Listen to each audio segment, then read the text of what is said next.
ప్రజాకోర్టులో తప్పించి న్యాయస్థానాల్లో ఏం జరగదు. ఎందుకంటే విధానపరమైన నిర్ణయం ఏం తీసుకోవాలనేది ప్రభుత్వ ఇష్టం.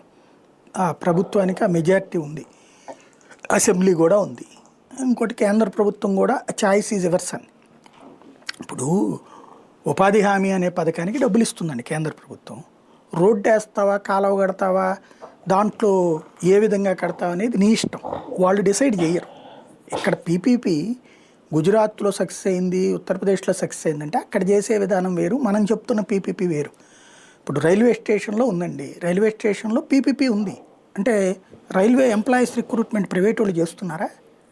రైల్వే ఎంప్లాయీస్ని ప్రైవేట్ వాళ్ళని రిక్రూట్ చేసుకుంటున్నారా? కాదు కదా. అక్కడ కొన్ని విభాగాలు ప్రైవేట్ వాళ్ళ చేతిలో ఉన్నాయి.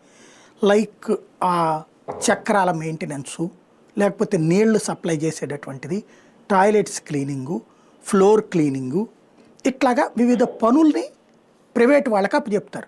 ఎయిర్పోర్ట్ ప్రైవేటీకరణ అనేది ఉంటుంది. ఎయిర్పోర్ట్ వచ్చేటప్పటికి వాడే కట్టుకుంటాడు, వాడికి భూమి ఇచ్చేస్తాం, వాడే కట్టుకుంటాడు. అవునా కాదా? ఇప్పుడు జేఎంఆర్ వాడు కట్టుకుంటుంది, వాడికి భూమి ఇచ్చింది ప్రభుత్వం, దాంట్లో కట్టుకున్నది వాడు, అది కదా బేసిక్గా. దానికి ఇంతని ప్రభుత్వానికి డబ్బులు ఇస్తాడు కదా. అట్లాగా నువ్వు ఇక్కడ పెట్టు, డబ్బులు ఏమైనా తీసుకుంటున్నావు నువ్వు? లేదు. ఇక్కడ ఏంటి సంబంధం? ఇక్కడ పీపీపీ కాన్సెప్ట్ ఏంటి? వాడు కట్టట్లేదు, మనం కట్టిన బిల్డింగ్ వాడికి ఇచ్చేస్తున్నాం, మన స్థలాన్ని వాడికి ఇచ్చేస్తున్నాం. ఇప్పుడు ప్రైవేట్ మెడికల్ కాలేజీలకు నువ్వెందుకు తొక్క? గవర్నమెంట్ ఆల్రెడీ అట్టాగు సెంట్రల్ గవర్నమెంట్ పర్మిషన్ ఇస్తుంది, ఎవడికాడు కట్టు